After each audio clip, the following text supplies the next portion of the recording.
I ended up almost drowning in this river the second time.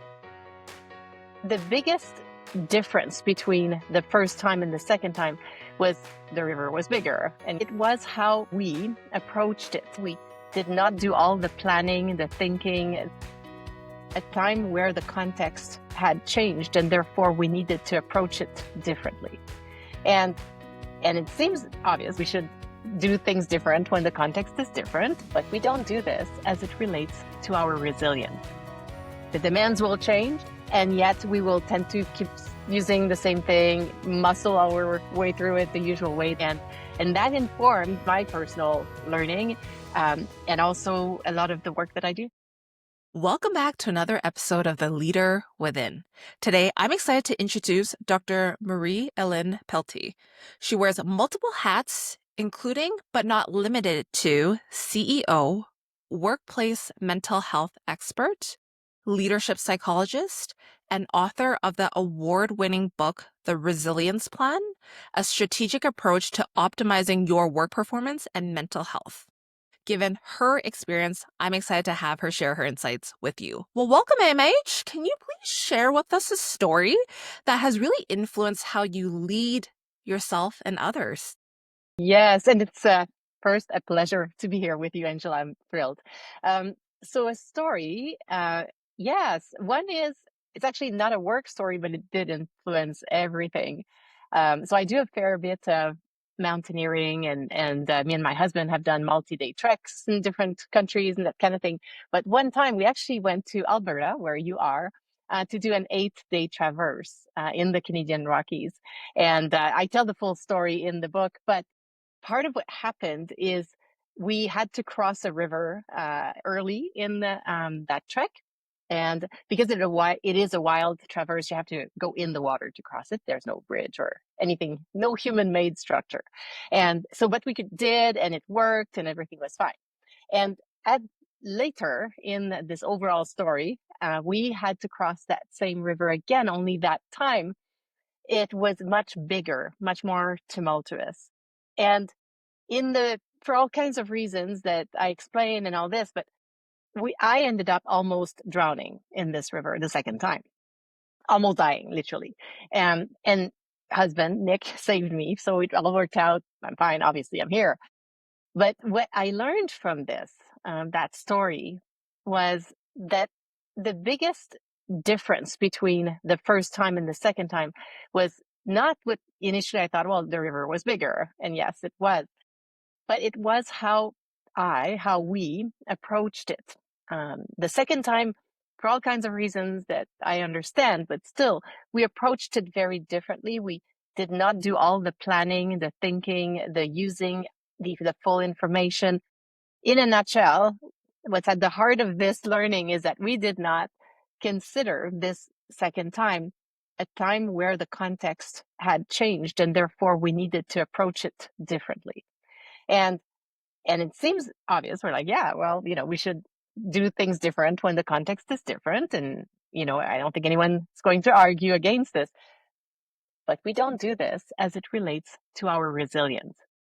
The demands will change, and yet we will tend to keep using the same thing, muscle our way through it the usual way, that kind of thing. And that informed, yes, my personal learning, and also a lot of the work that I do. Well, first of all, I want to say I'm glad you are okay and that your husband is able to help you, and both of you are where you are today. And I want to double click on that piece about context, because that is huge. And like you said, sometimes I think as humans, we are good at just saying, hey, like, you know what, these are the patterns, these are the trends, and then your brain tries to simplify and then do things in a way like like a repetition, right? And all that. And so I'm curious for you, like, what has influenced you to pause so that you can assess the context and adjust accordingly? That is the outcome of increasing your overall resilience proactively. Because as you do this, you're increasing your mindfulness, your presence in the moment, your self-awareness, but also in the broader context of life and work, the collective awareness. So how others are also feeling. So as you increase all this, which we could summarize as overall resilience and self-awareness, then that makes it easier, right, to notice the changes, notice them more proactively, notice them earlier. So at a 2 out of 10, as opposed to, red light flashing 9.7 out of 10. So that's what makes a difference. And I think the opportunity we all have to think and nourish our resilience even more proactively, such that when, as the context changes, and context will always change, really, sometimes predictably, sometimes not. But as we do this, then we'll pay more attention and be faster on the agility we need to shift how we do things. I appreciate that taking a step back and helping us understand that. And for leaders who are in a very agile, fast moving environment, right? What have you noticed helps them create a resilient team or an environment that foster resilience? Great question, big question, with probably many aspects to answer this. But I'll give you some of the ideas so that, um, as you know, you and I are having this conversation, people are listening to us. So same logic. So the resilience, let's even step back further. What we mean by resilience is our ability to go through adversity and come out even stronger. So there's an element of growth here. And that's that same definition we use for us as individuals, and same definition we would use for us as a team. But one difference is that as a team here, this is not about just having a group of resilient individuals. Number one, it's not a personality trait. So, okay. But it's not just about each person increasing their resilience, although it will help. It's us as a team here. How can we sustain the demands, the unexpected changes even better? So a couple of ideas. One is, again, think about it proactively, so that even right now, if we're not dealing with an immediate huge challenge, let's add our team resilience to the agenda for the next meeting. And even if all you do as a leader is say, I just want to make sure we keep this on our radar, the importance of nourishing our resilience as a team. And I'll keep bringing it back so that when any of us have ideas about something we could do that would help it, we will do that. So you can do this proactively.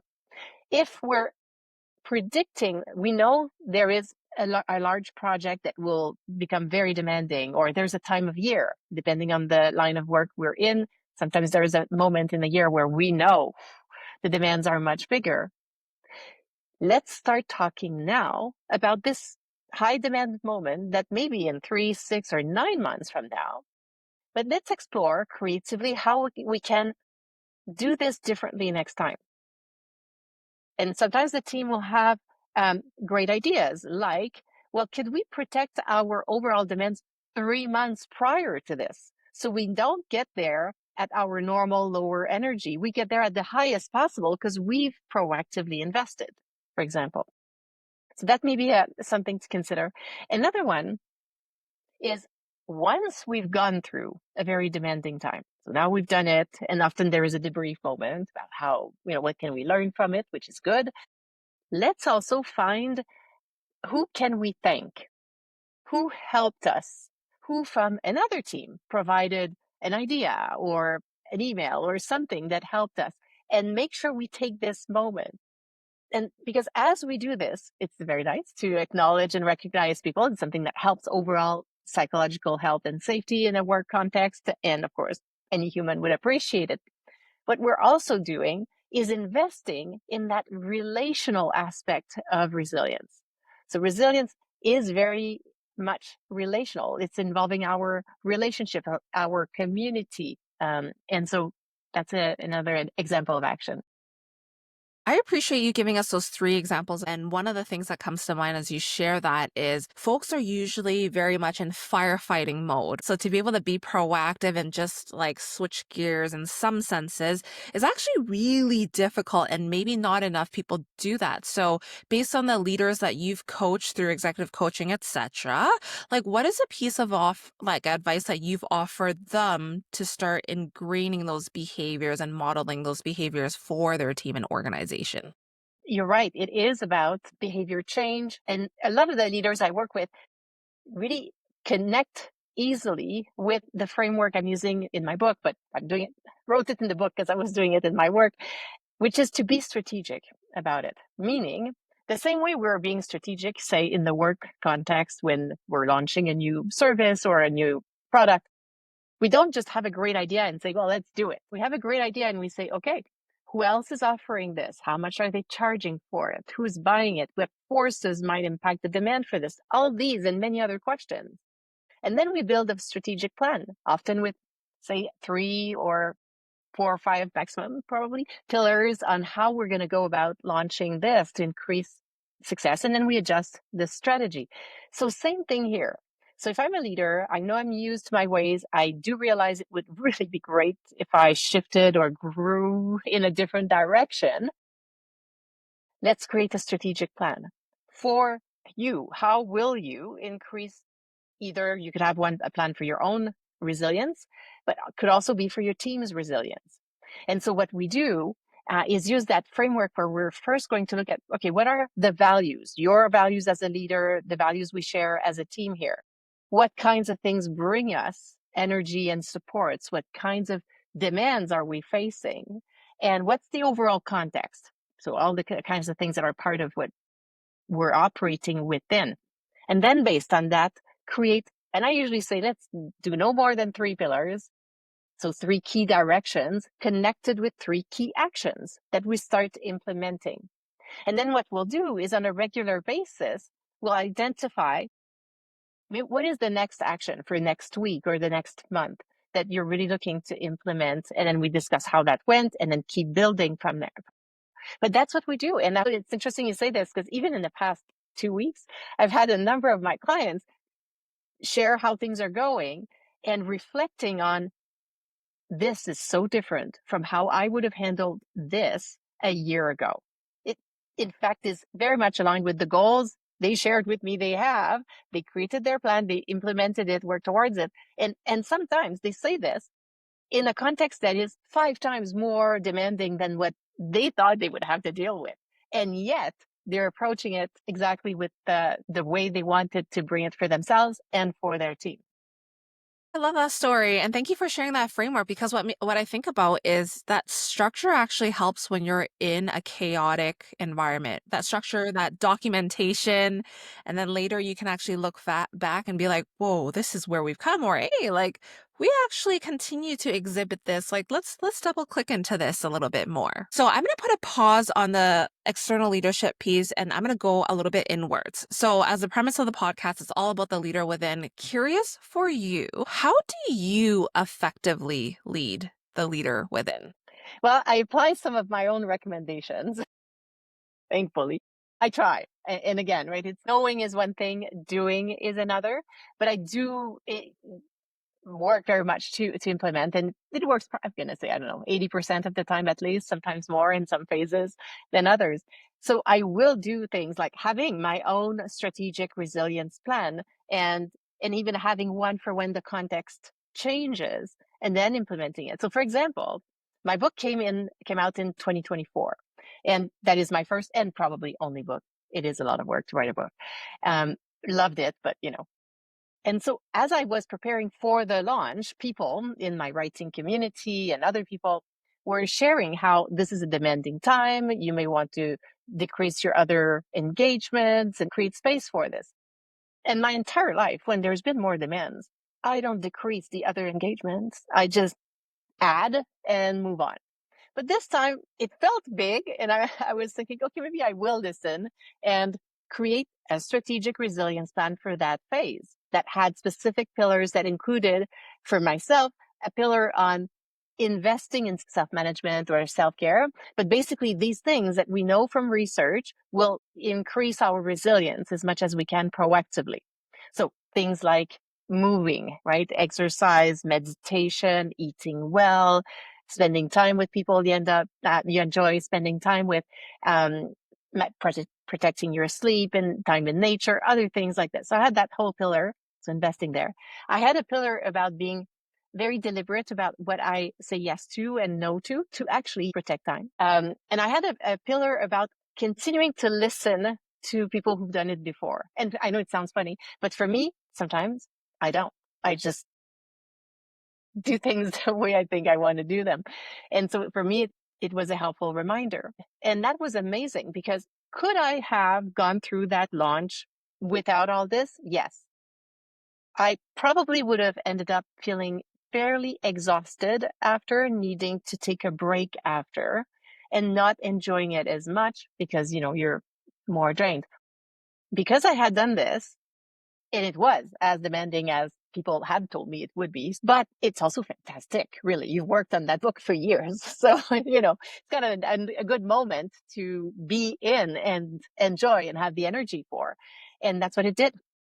Well, congratulations on launching your book. I know it's not an easy feat whatsoever. And I'm curious, so you have the plan. Now, how do you break it down towards a routine and be like, you know what? Today's good will look different than tomorrow's good. But it's the act of consistently following through each day and also giving myself the grace in the process.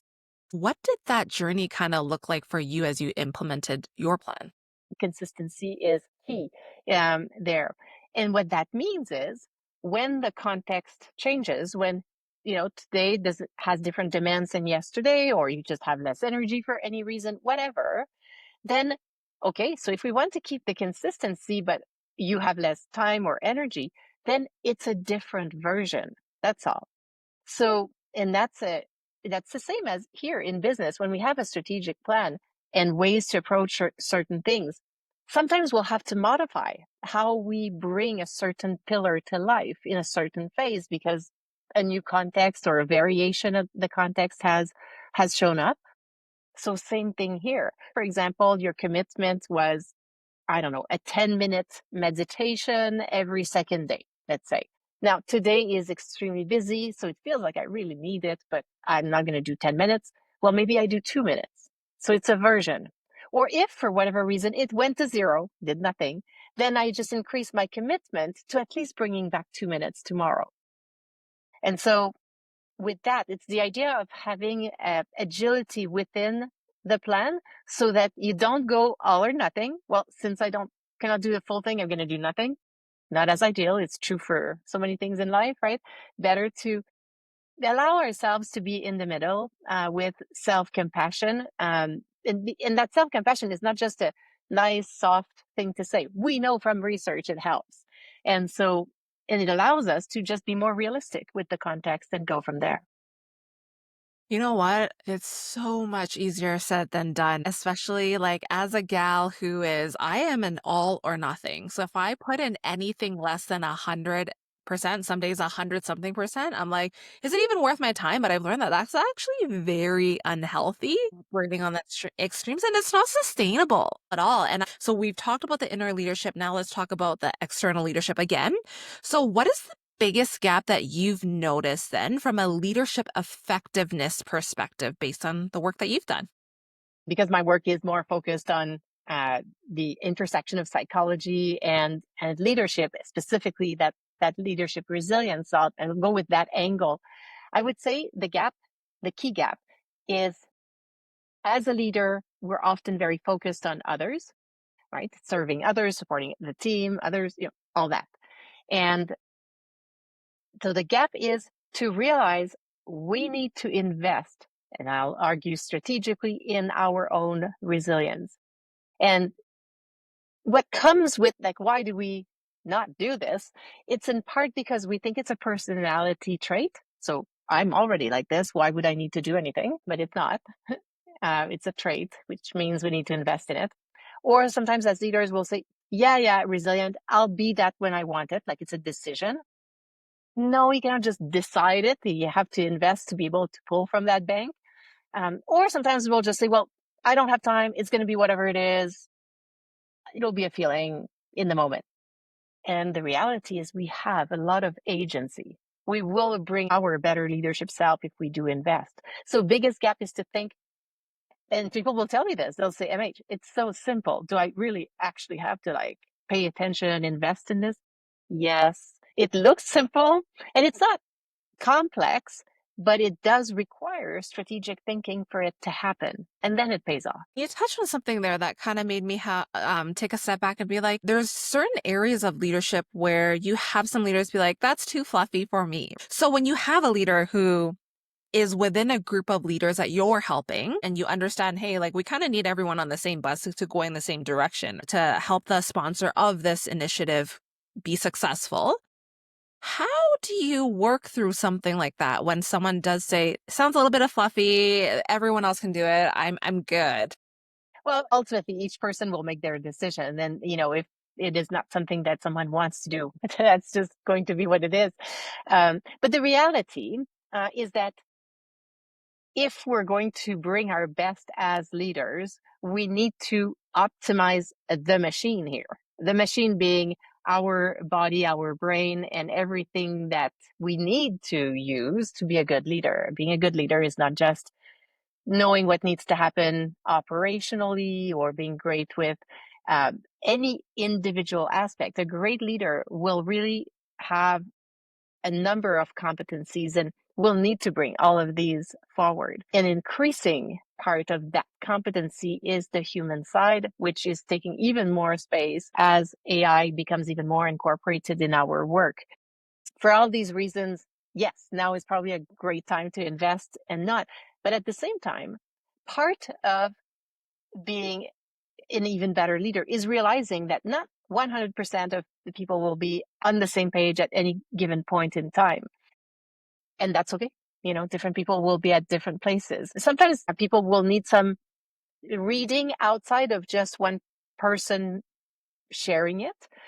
Just different brains function differently. And so sometimes when that's the case, I'll help them find academic articles, for example, that might help them come to their own conclusion of what makes sense. So that's okay as well. And I think that's the one thing that leaders sometimes really struggle with is understanding people are going to be at different parts of the change curve and whatever you're doing. Because again, this requires a different way of thinking or just a level of openness as well. And so question for you on your book, The Resilience Plan, a strategic approach to optimizing your work performance and mental health.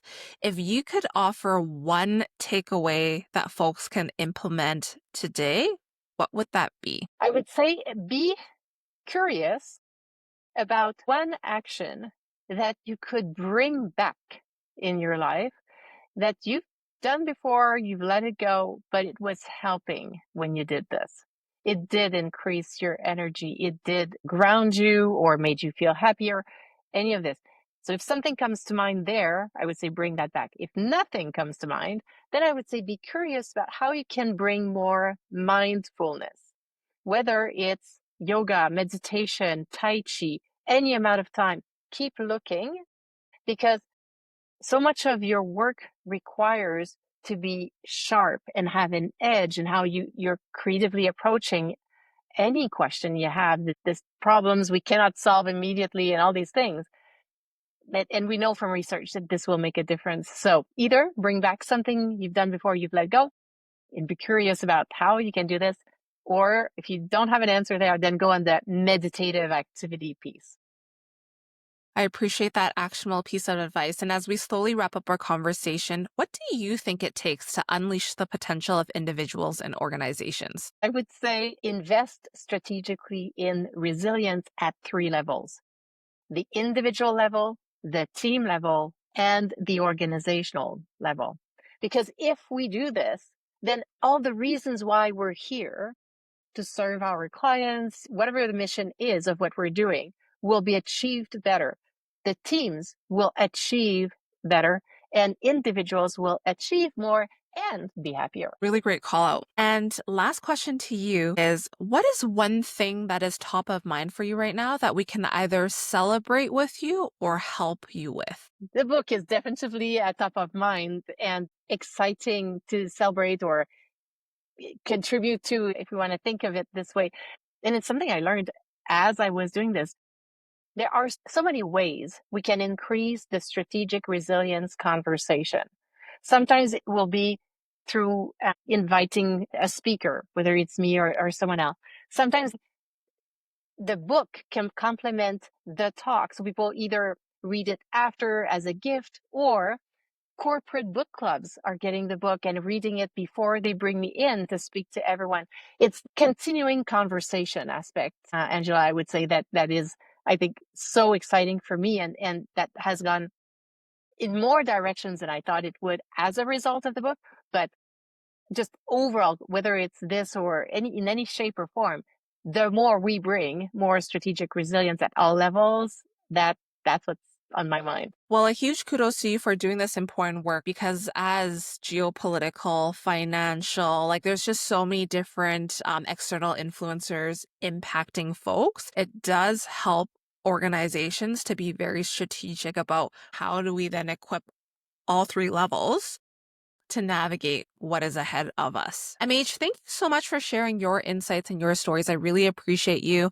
And to everyone else that's tuned into another episode, thank you for your time and attention. It means more to me than you'll know, and I can't wait to stay in touch with you on my next episode. Till then, stay safe.